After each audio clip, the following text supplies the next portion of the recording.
Hola a todos y bienvenidos a este canal donde hablo de casos basados en hechos reales. Mi nombre es Marta y antes de empezar os pido que os suscribáis y que activéis la campanita para que YouTube os avise cada vez que suba contenido. Y si lo que cuento os parece interesante, dejadme un bonito like porque no sabéis lo mucho que me estaríais apoyando con este gesto. Bueno, pues hoy voy a hablar de 3 casos que tienen algo en común y es que después de muchos años consiguieron resolverlos en 2020. Los he puesto todos juntos porque hay muy poca información de cada uno de ellos, pero aún así me parecía interesante traerlos al canal. Así que no me enrollo más y empezamos.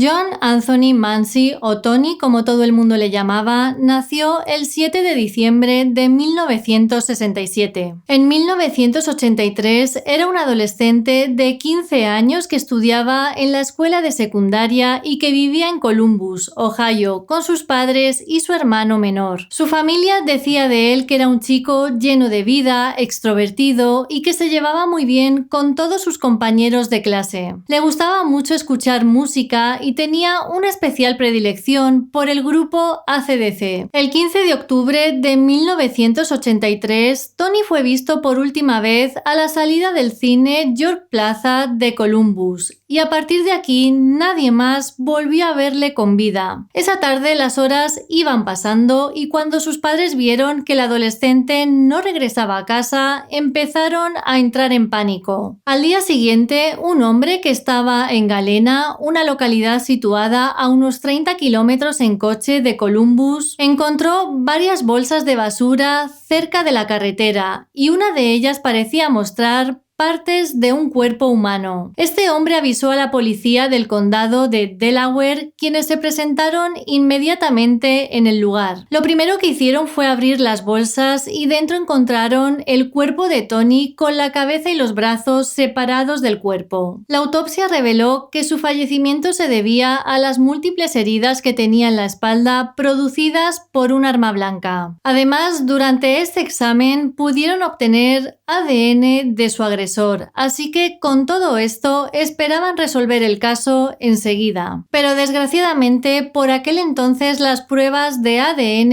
estaban prácticamente en pañales, por lo que no pudieron obtener ningún resultado concluyente. La policía estaba convencida de que a Tony le quitaron la vida en Columbus, donde vivía, y que después arrojaron su cuerpo en la carretera situada en Galena. Sin embargo, como no pudieron encontrar ni pistas ni sospechosos, el caso acabó enfriándose años después. Fue en 2010 cuando la policía decidió empezar a investigar de nuevo el caso de Tony, ya que esperaban que los avances tecnológicos les pudiesen ayudar a identificar al culpable. Durante los primeros años no encontraron nada, pero en 2018 los detectives del condado de Delaware escucharon algo acerca de un caso que se había resuelto años después en el estado de Washington, gracias a la combinación de las pruebas de ADN y a la genealogía forense. Para los que no lo sepáis, la genealogía forense es una práctica que se utiliza para encontrar familiares de un individuo sospechoso de cometer un hecho delictivo al hacer coincidir el ADN de la escena del crimen con las bases de datos de ascendencia genética. Los investigadores, como estaban empeñados en resolver el caso de Tony, pensaron que esto era justo lo que necesitaban para encontrar al culpable. Así que con la ayuda de una empresa privada de genealogía genética llamada Parabon Nanolabs, trabajaron para encontrar alguna coincidencia. En 2020, mediante esta tecnología, encontraron esa coincidencia, por lo que pudieron estrechar la búsqueda llegando hasta 3 hermanos, 2 de los cuales fueron rápidamente eliminados como sospechosos. Después de esto, los detectives pidieron a los técnicos de la Oficina de Investigación de Ohio un perfil de ADN del tercer hermano para compararlo con la muestra que encontraron en el cuerpo de Tony, lo que confirmó que ese ADN pertenecía al tercer hermano, un hombre llamado Alan Anderson de 30 años en el momento de los hechos y con vínculos por aquella época en la zona de Columbus. Además, tenía antecedentes penales, todos ellos relacionados con niños. Sin embargo, la justicia llegó tarde para Alan Anderson, ya que este hombre falleció en 2013. Es verdad que no podrá ser castigado por sus actos, pero todo este descubrimiento supuso un gran alivio para la familia de Tony. Tonya McKinley vivía en Pensacola, Florida, y en el momento de los hechos era una joven de 23 años que tenía un hijo de 18 meses. En 1985 se fue a un bar para celebrar el Año Nuevo, pero nunca más regresó a casa. Horas después, y cerca de este bar, una familia que pasaba por allí encontró el cuerpo de Tonya sin vida al lado de una carretera. Según la autopsia, su fallecimiento se produjo por asfixia mecánica y además el forense determinó que su atacante había abusado de ella dejando ADN por todo su cuerpo. Los investigadores entrevistaron a varios clientes y amigos que esa noche habían estado en el bar con Tonya, pero no pudieron relacionar a nadie con el caso. A pesar de tener pruebas de ADN, el caso acabó enfriándose, aunque según dijeron los investigadores tiempo después, a lo largo de los años aparecieron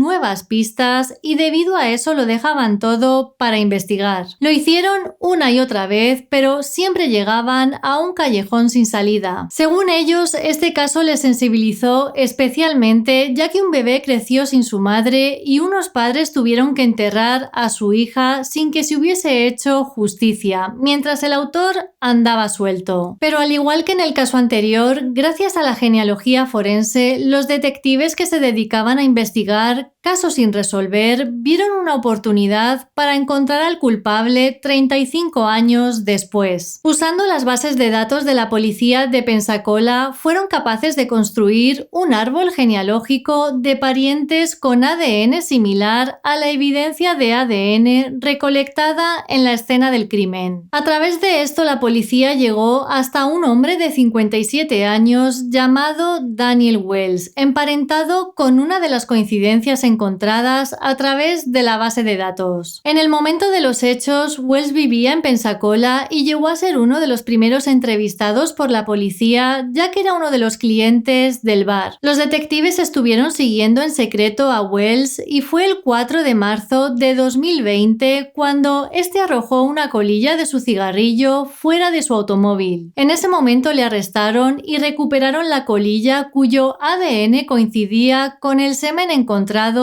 en el cuerpo de Tonya. El ADN de Wells se está revisando desde otras agencias de policía cercanas para comprobar si coincide con delitos similares sin resolver, aunque de momento no han encontrado nada más. Hello. Hello? Hey, is this Tim? Yeah. Hey, this is Captain Mallet. I'm with the Pensacola Police Department. So you don't know me. We've never met.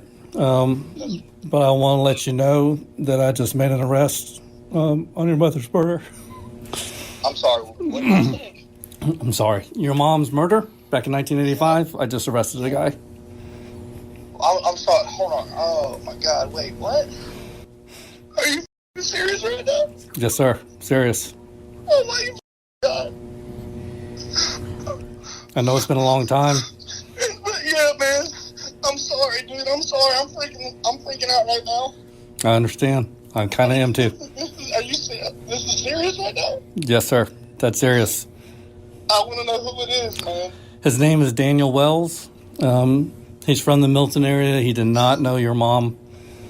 Oh, my God.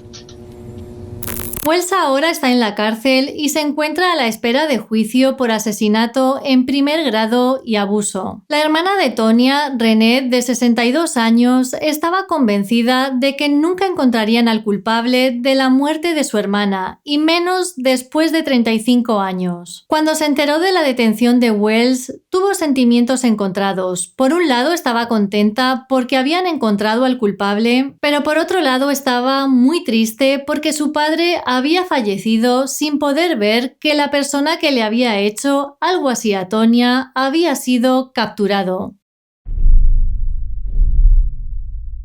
Blanca Otero Álvarez nació en Quitilipi, Argentina, en 1952. Sus padres eran españoles, así que en 1973 la familia al completo se trasladó a España. En concreto se fueron a un municipio llamado Saélices de Sabero, en León. En Argentina, Blanca trabajaba como profesora de secundaria. Sin embargo, cuando llegó a España no consiguió encontrar un empleo como profesora, por lo que decidió cambiar de sector. Para ello se mudó a la ciudad de León, donde encontró un trabajo en Renfe, la principal operadora ferroviaria de España. Blanca visitaba a su familia de manera regular, pero en algún momento de 1995, cuando tenía 43 años, desapareció. Como su familia llevaba días sin saber de ella, decidieron ir hasta León para ver por qué había dejado de tener contacto con ellos. Pero cuando llegaron a su apartamento no la encontraron. Sin embargo, allí estaban todas sus pertenencias. También fueron a preguntar a sus amigos y a sus compañeros de trabajo, pero nadie la había visto. Su familia no denunció su desaparición hasta 2 años más tarde. Según uno de sus hermanos, no lo hicieron porque su padre no quiso. Poco después de poner la denuncia, la policía descubrió que estaba viviendo en Gijón. Sin embargo, Blanca les dijo a los agentes que no quería hablar con su familia. Como era mayor de edad, la policía no podía obligarla a que tuviese contacto con ellos, así que sus 2 hermanos y su madre decidieron ir a Gijón a visitarla. Consiguieron averiguar su dirección, pero cuando llegaron a su apartamento, ella se había ido. Por lo visto, Blanca se enteró de que iban a verla, así que dejó su casa y se volvió a ir. La familia no supo nada de Blanca hasta que en 2005 les envió una carta diciendo que estaba bien y pidiendo perdón a su padre por haberse ido. En esa carta había también una foto actualizada de su cara y se despedía diciéndoles que no volvieran a buscarla más y que la dejaran tranquila, que quizá más adelante se pondría en contacto con uno de sus hermanos, pero no volvió a dar señales de vida. El padre de Blanca falleció un año después, en 2006, y debido a esto la familia tenía cierta esperanza de que se pusiera en contacto con ellos, pero nunca lo hizo.